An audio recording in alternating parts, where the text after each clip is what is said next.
Have you ever asked yourself, why did I stay in this relationship for so long?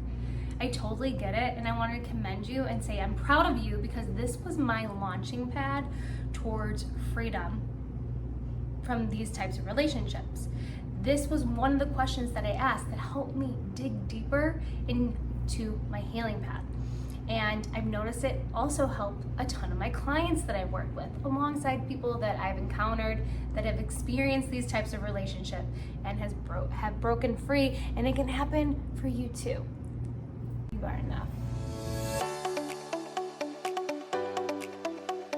Hi, I'm Kristen Constantino. Welcome to the channel that's going to help you break free from toxic relationships once and for all, in addition to giving you some tips and mindfulness in your overall well-being, including your physical wellness. I do specialize in toxic relationship repair, so if you have any questions, please comment below and give me some things that you need that I can put on this channel so you can release this pain and heal once and for all. How did I stay here for so long?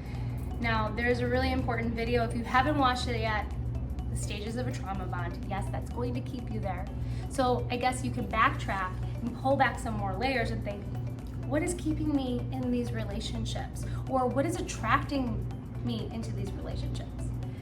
I remember feeling so embarrassed that I got sucked in to this abusive relationship as a professional woman, someone who has invested in myself over and over and over again, learning about leadership skills, mindset, interpersonal skills, learning about who I am as a person, what I want to do, and how I want to lead in this world.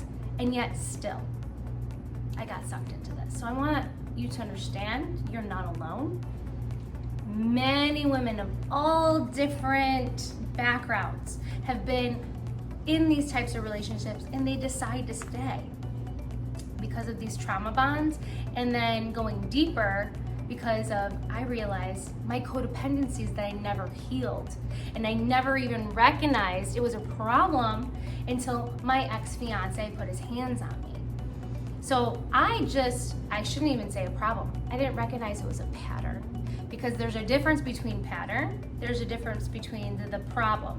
When you see it happening over and over again, it's a pattern. So there's going to need to be a lot of inner healing and inner world work in order to have that pattern stop once and for all. So today I want to talk to you about how we don't need to park in this pain. Because the most important thing is, once you've recognized that this is a pattern, not necessarily just a problem, it's a pattern, that first and foremost, you need to practice self-compassion. What is self-compassion?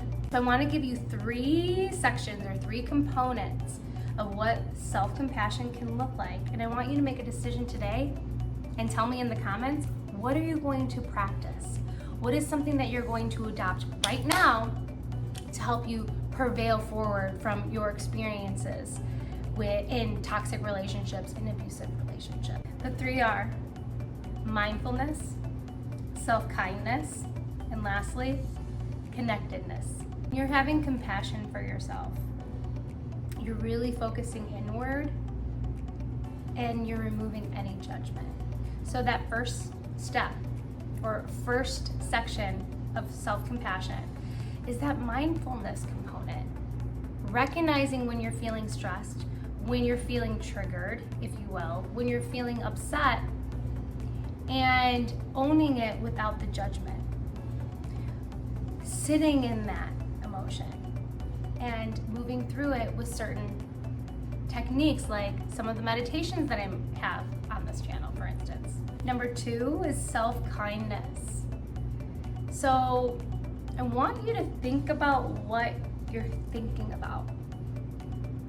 Think about what you're thinking about, because these words are powerful. So if you're having a bad moment, you're having a bad day, start recognizing what are some of the words that are flooding into your mind. Are they the lies that you're being told when you're in these toxic relationships, emotionally and mentally getting abused?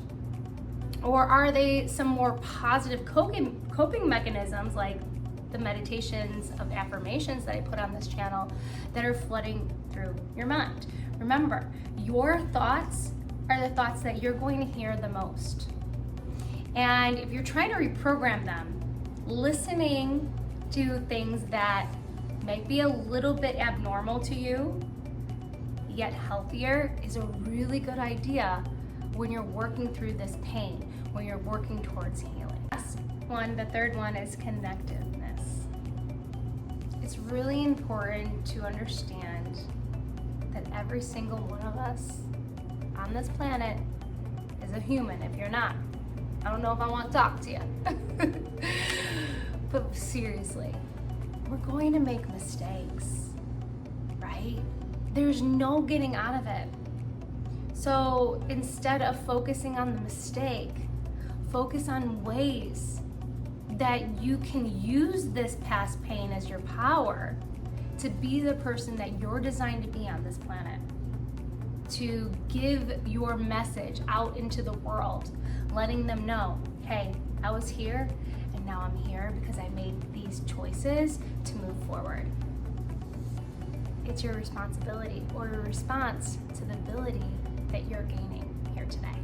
In the comments, tell me which one do you want to practice immediately? Mindfulness, to review, self-kindness, or connectedness?